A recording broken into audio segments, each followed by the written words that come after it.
Your kids growing up and moving out. Okay, first of all, it sneaks up on you, doesn't it? Like you are so busy with the never ending checklists of things to do their junior and senior year to get them prepared for college and what's coming afterwards. And then before you know it, it's moving weekend. And it's way more work than you thought it was going to be. It's way more expensive than you thought it was going to be.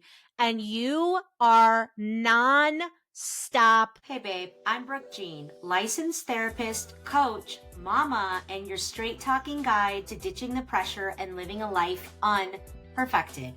I've coached some of the top C-suite women in America, women leading billion-dollar companies while secretly falling apart. I've been her.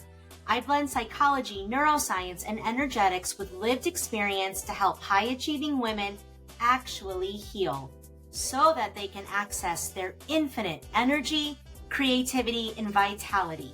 If you're a perfection-obsessed woman who's checked every damn box, career, family, house, 401k, but still feels low-key dead inside, you're in the right place. Here, we rip off the good girl mask, call out the BS, and build a life that actually feels like yours. We talk healing, we talk revealing, we talk rising, and we do it raw, real, and unfiltered. This is the Unperfected Pod. Hey mama, welcome back to the Unperfected Pod. I'm Brooke Jean, your host, and I am so freaking happy and grateful that you are here.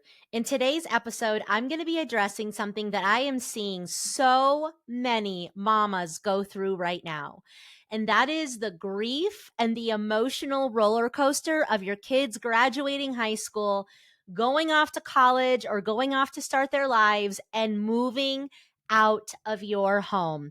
And because I've gone through this journey, my kiddo went through, okay, so was that 4 years ago or 5 years ago? Something like that.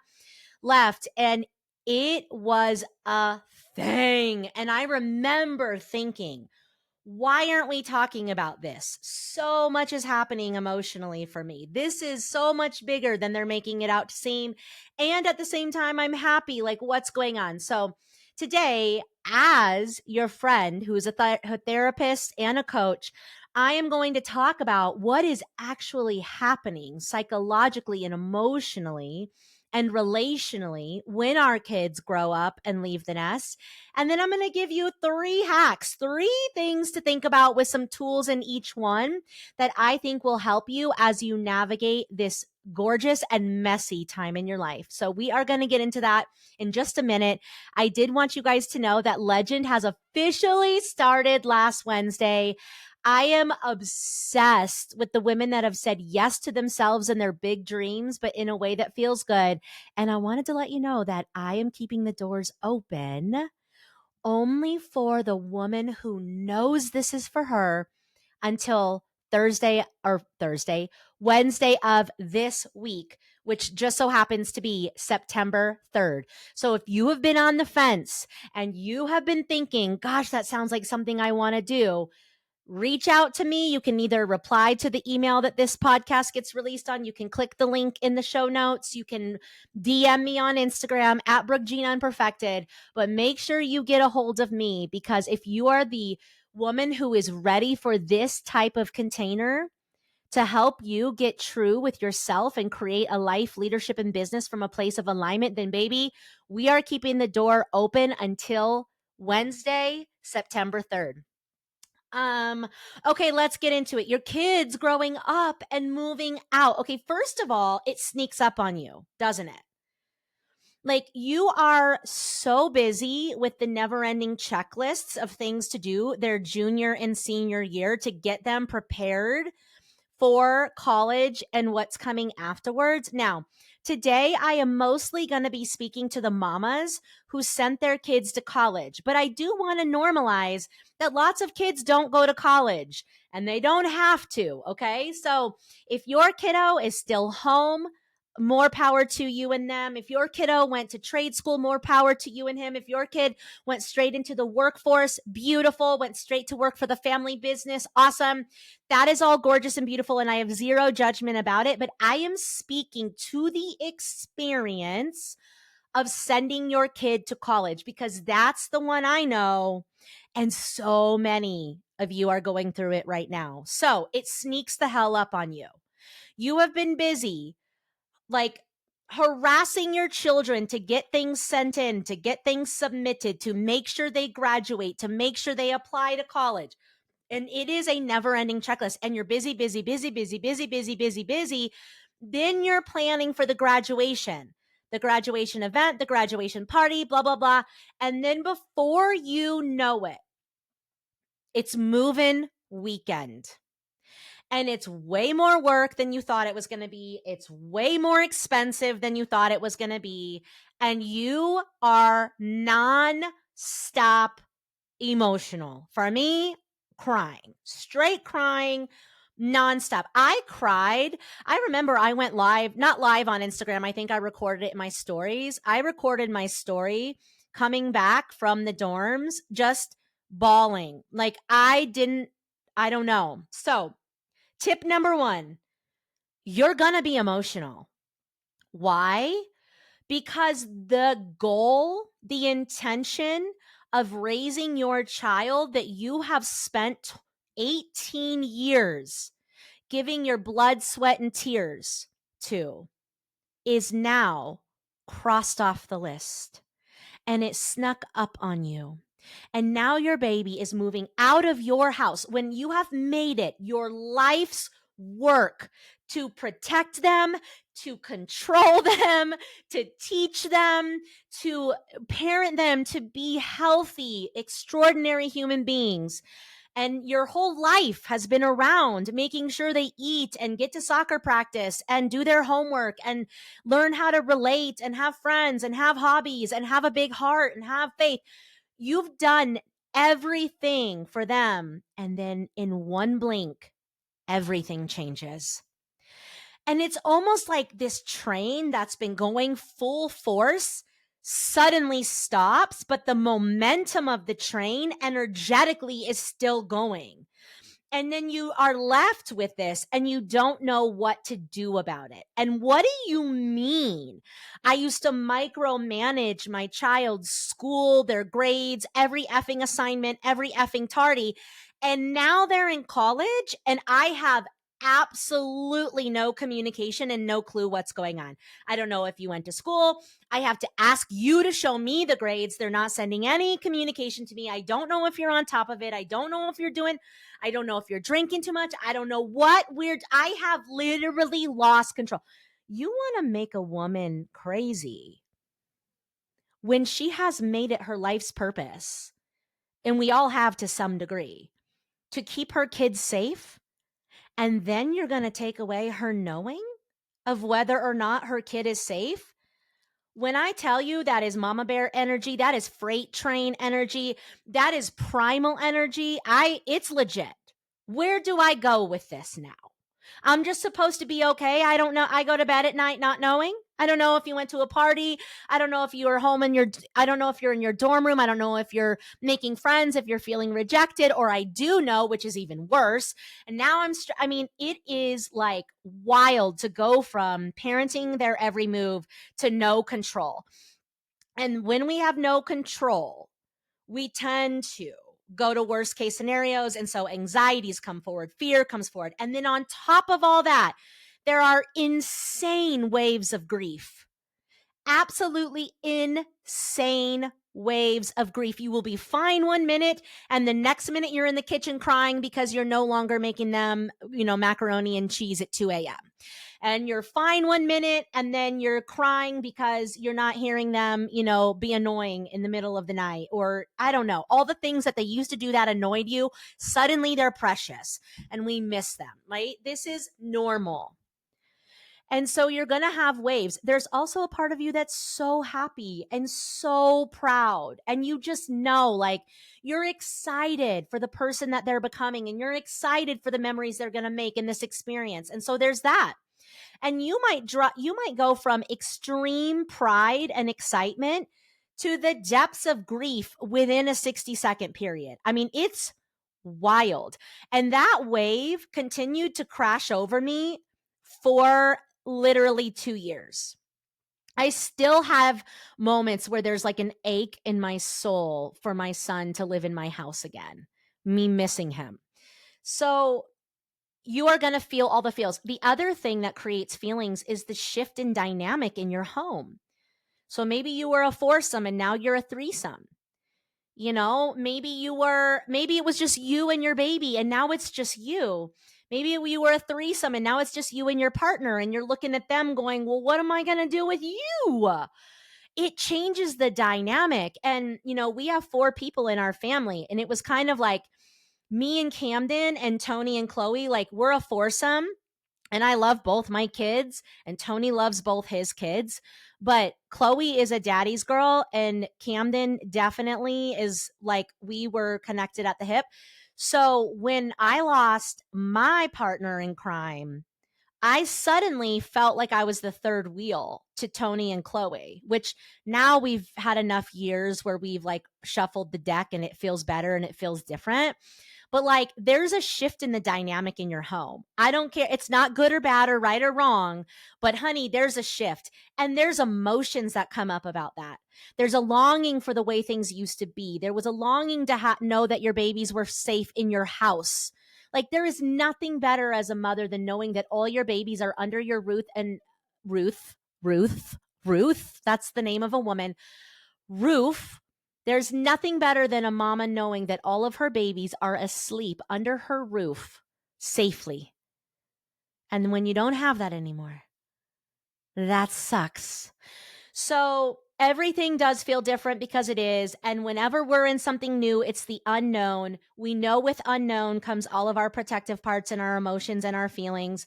And then you also go through this like, the time went so fast. And did I do enough? And did I teach them what they need to be successful in the world? And that's all grief.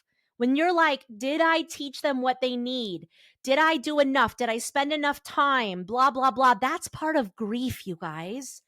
So the first thing I want to do is normalize. You're going to be emotional as hell.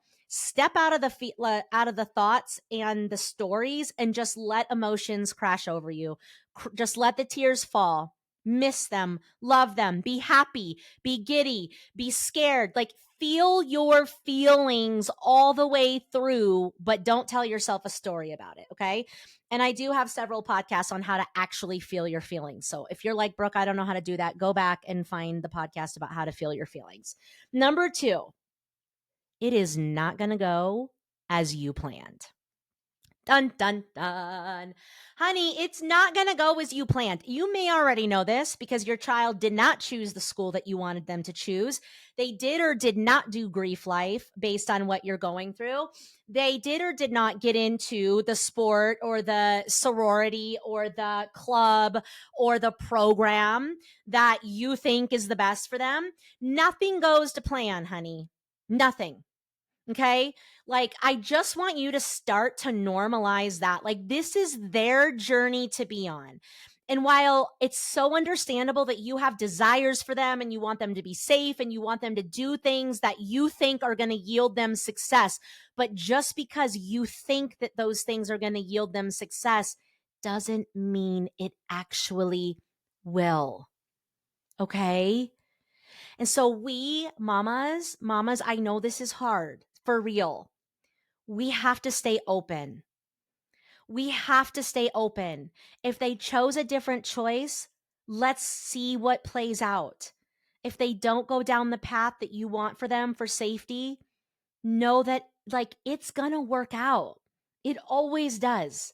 This is also where I love to remind mamas about impermanence. Nothing, and I mean nothing, is permanent. So whether this is the best move for them or the hardest move for them, nothing is permanent. Whether they met a boyfriend in freshman year that you don't like or they do, it's impermanent. Whether they got rejected from Greek life or they don't, it's impermanent. Whether they picked their major early or not, it's impermanent. Whether they think they want to be an architect today, it's impermanent. Like every freaking thing is impermanent. So us getting so connected to the thing that we want right now is an absolute waste of energy. These human beings do not know who they are. They have their whole lives to figure that out and to pick what kind of work they want to do in the world. Most people change careers. So the fact that we take it so seriously and we put all this pressure on them and we put all the pressure on ourselves to have it figured out and to have the perfect path and the perfect program and the perfect internship, it's kind of silly, guys. It's kind of silly. Don't force your kid to be a lawyer just so they can hate their lives later. Don't force your kid to be a doctor so they can hate their lives later. Don't force your kid to be a creative because that's what you are. Let them follow their own bliss and trust that it will work out, knowing that nothing is permanent. We can always change course. And when you are really living in alignment and you are doing something you love, we can freaking monetize anything. Okay. Every time I would tell people that my son is a jazz saxophone major, 9 times out of 10, the person would say, well, what are they going to do with that? Which I think is such an obnoxious question. So if you're one of those queens that asks that question, stop. You got to find a more creative question. What is he going to do with that? First of all, I don't give a shit. That's in 4 years. You know how much could happen in 4 years? Second of all, what is he going to do with that? What you mean is, how is he going to make money? What if I don't care about money? What if he doesn't care about money?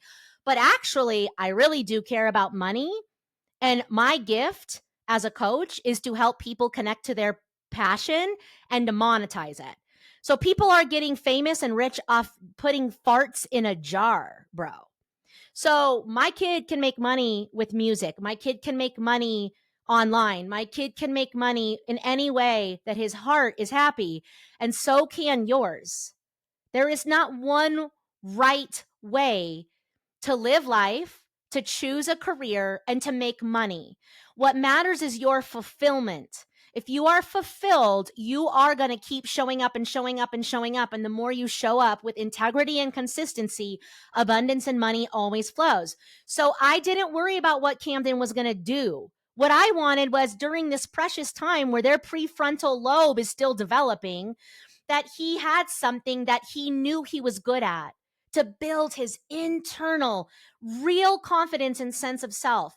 That because he had this gift, he could meet other people with similar gifts and he could build real community and a real network. And guess what? When you figure out, I love this music and I'm good at music and I have people around me that I love that are also, and now I'm graduating and I have a network, guys, shit works out. My son is thriving right now. I'm so happy for him. We can monetize anything. So let your kids choose their journey. Okay? I started out in sociology and then went to psychology and then went to communications and then did the corporate career for 10 years. And now I'm a therapist and a coach and a podcast host. And like nobody can see that when they're 20. I could never have guessed that I'd be living the life that I'm living today when I was 20. So to put the pressure on ourselves that our kids have a plan and have it all figured out is wild to me. I mean, it's too much. It's too much. So it's not going to go as planned. We have to relinquish control and we have to learn how to manage the parts of us that get triggered when I say that. Because I know for some of you listening, when I say it's not going to go as planned, this brings up a lot for you. You need your child to be okay so you can be okay. You need your child to be successful because that means something about you as a mama. You need your child to have a career that you're proud of because that means something to your parents or your community or your, right? And there's nothing wrong with that, you guys, inherently, but we have to break out of these paradigms because your child's success really should be about them. And sometimes when we really look under the hood of these things, we can see that it's actually self-serving codependence. And I say this with so much love and compassion, and I fall into this trap. Everybody falls into this trap. So let's just normalize that. But a lot of why we push our kids is based on how it's going to look on us as moms. And we have to stop doing that. You can want great things for your kids. You can want your kid to show up in integrity. You can want your kid to have work ethic. You can want your kid to be a good person. I highly recommend you continue to parent them that way by acting it first. But wanting them to become an architect, a doctor, an engineer, because I don't think we have to do that anymore, guys. We have to be okay whether or not our kids are okay. They are going to go through hard things in college. They're going to go through rejection. They're going to go through heartbreak. They're going to go through, failing a class and then figuring out, well, yeah, I didn't go. And like, that is what college is for, is growing up a little and learning how to manage yourself and your time and your relationships. And so let's let them live and let's let them grow and develop into the precious beings that they are. And college gets to be a container that holds them during this growth spurt. That's how I see college. I don't see it as a this equals that, and that's the plan that we're going to stick to until we're 65 and get retired. I'm not buying into that fake promise anymore because I don't see it actually serving people. It's very rare that you meet someone that is doing the thing that they went to college for that is happy. Okay, that's the key. You might know a ton of people that are doing the profession that they went to college for, but are they fulfilled? Are they happy? Are they in alignment? Do they feel lit up? Do they feel meaning and contribution and purpose? You know what the key to happiness is? Contribution. If you don't feel connected to your work, you're not going to feel like you're contributing. You're not going to feel happy. So I would rather my kid do something that makes them happy, that makes them feel like I'm alive. Look at my gift. Look at me giving my gift, because I think they're going to be closer to fulfillment than doing the quote unquote responsible thing. Now, you may disagree with me on this, and that's okay. There's room for all of our opinions. I'm just sharing mine. Okay. But I think it will help you and your anxiety and your nervous system when you accept that things are not going to go to your plan. And that's okay. So learn to regulate your nervous system and relinquish control and open up to new possibilities and trust and have faith that everything is going to work out, baby, because it always does. Okay, the third thing, have a support system. We cannot be crying alone, honey, in our closet after a bottle of wine because we miss our kids. We got to talk about this with our sisters. We got to cry with our sisters. We got to vent with our sisters. We got to share stories with our sisters. Like, we need community during this transition. We need support. So whether that is you're listening to podcasts or you're getting a journal and you're writing out your feelings, or you start a podcast and you start talking about your journey, or you join a group of women, or you stay in relationship with your kids' friends from soccer or jazz music or whatever, but like, don't isolate is what I'm trying to say. Your partner doesn't get it. Your partner doesn't get it. Your partner, if it's a man, is logical. The partner is going, yay for us. We did what we were supposed to do. They went off to college. Damn, I didn't think it was going to be this expensive. How can we cut costs? But yay, like, everything's fine. What do you mean you're sad? They're doing exactly what we raised them to do. Go and be independent. Take your effing logic outside, because nobody, and I mean nobody, asked for logic during this time. I want to cry. I want to sob. I want to be emotional. I want to be irrational. And I just lost my bestie for the restie. And you're coming in with your logic? No, the husbands are not the ones. Okay. Lean on your friends, your sisters, other moms. We get it. We get it. We get it. We understand when out of the nowhere, you just start crying because you miss your kid and you're perplexed because you know they're doing great things and you're happy for them, but you're so sad. We get it. We get it. That worry that you have about your child fitting in and being accepted, or being rejected, or being treated unfairly, or being taken advantage of, or falling into something that's scary, that worry that keeps you up at night. Oh, I get it. And I get it, so I'm going to validate it. Now, I'm not going to let you forever stay in your fears, but we have to let them bubble up and just acknowledge them. And it's okay. And I feel like when we talk about it, like we talk about the scary things our anxiety is telling us, we can then release it. But if we don't talk about it because we have no one to talk to, or the people that we talk to just completely like undermine our feelings, where does that fear go? Where do those worries go? Well, they stay inside and they fester and they grow and they get bigger and bigger and bigger. And so, because going back to step one, you're in the unknown. Anytime we're in the unknown, our protective parts and fear are going to hang out. When you don't have the answers, like, is my kid happy? Is my kid safe? Are they going to be okay? What's going on socially? Are boys good to her? Whatever it is, your fear, your anxiety, your protective parts are going to give you all sorts of scary stories. And we don't want to ignore it and suppress it. We actually want to acknowledge it, speak it out, cry it out, journal it out, and then look at it for what it is. It's my anxiety talking. I don't have the truth to know about that. But there's something so healing and therapeutic about talking to someone who actually gets it. And even our parents, they don't get it. They don't remember what it was like. You know what I mean? Like, they might to a certain degree, but it's been a long ass time ago. They don't remember what it was like. So a lot of times when we're going through a hard thing, we tend to try to go to the wrong people and we get advice.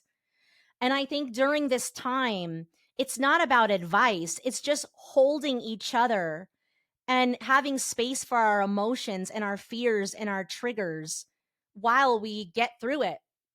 You know, your kid not doing the thing that you thought they were going to do, that you thought meant they would be safe and successful, that's going to bring up so much of your triggers. So, like, if your kid gets left out, that's going to trigger all the times that you felt left out. If your kid is struggling academically, that's going to trigger something in you.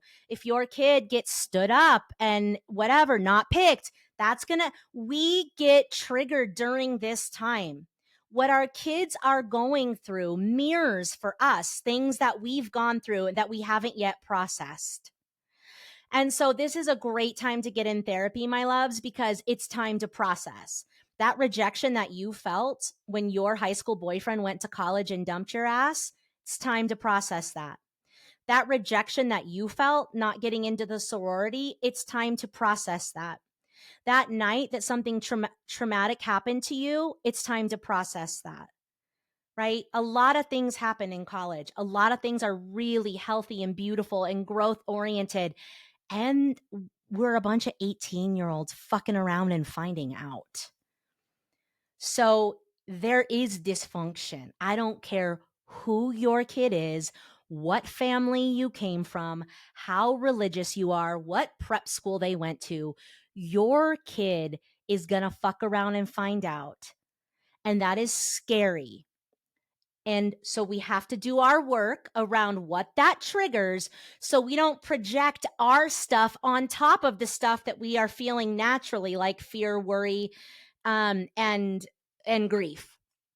So now is a really beautiful time to get into therapy, to join a group of women, to have Wednesday night pizza night with your girls and the moms who also sent their kids off to school, to get a girlfriend together and plan parents weekend, and to cry over things. Like, community matters right now.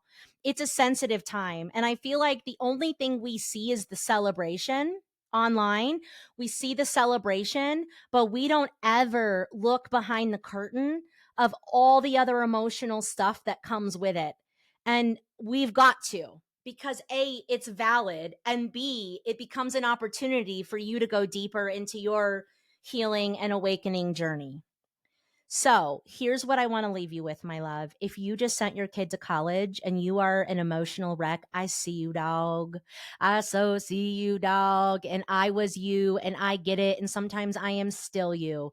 It is emotional. So much is changing in you, your role, your identity, where your time, energy, and sanity went, your control that you had or didn't have. Like, it's all different, and that's hard. So you're going to feel it all. I want you to know it does get easier. I promise you, it does get easier. And Waves of grief will always come. And at this point, now that my kid has graduated college, but he didn't move home, he moved in with a girlfriend, I still have waves of grief of not having him under my roof. So I don't think it ever ends. I think we raise our humans and then they grow up and we go, what happened?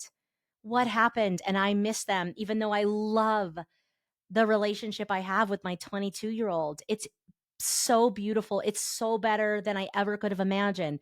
There's always a part of me that yearns for his little precious Fanny being here. And thank God I have Chloe. Thank God I have Chloe. So it does get easier. And at the same time, waves of grief will always hit because being their mama is our most precious job that we have loved and we have hated and that we have taken so seriously. And to suddenly feel like so many parts of it are done and are shifting into a different realm, it is like, well, who am I now? And what do I do with this energy on this freight train that I've been pouring into, keeping this human alive and happy and safe this whole time? So you are not alone. I would love to know what you're going through. Definitely, if you have a mama that's also struggling with sending their kid to college, please share this episode, whether it's on Apple or Spotify or YouTube, and share with me on Instagram what's going on. Like, what are you feeling? How are you navigating it? I want to support you outside the podcast. And I'm at Brooke Jean Unperfected. So that's it for today. I love you all. Take care of yourselves and therefore each other. And I will see you same time, same place next week. Bye for now. Hey boo, if you made it this far, I know you're serious about healing, revealing, and rising, living a life unperfected. Just by showing up, you're telling the universe, I matter, I'm ready. So don't be surprised if things start shifting in your favor. If this episode moved you, do me a favor, rate and review the podcast on Apple or Spotify. It helps us reach more high-achieving, high-performing women who are ready to stop pretending and start living. And if something really landed, DM me on Instagram at Brooke Jean Unperfected or share a clip and tag me. I want to see what's moving through you.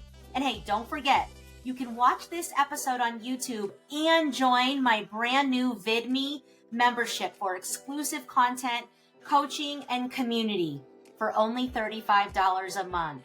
We're not just talking about rising, we're doing it together.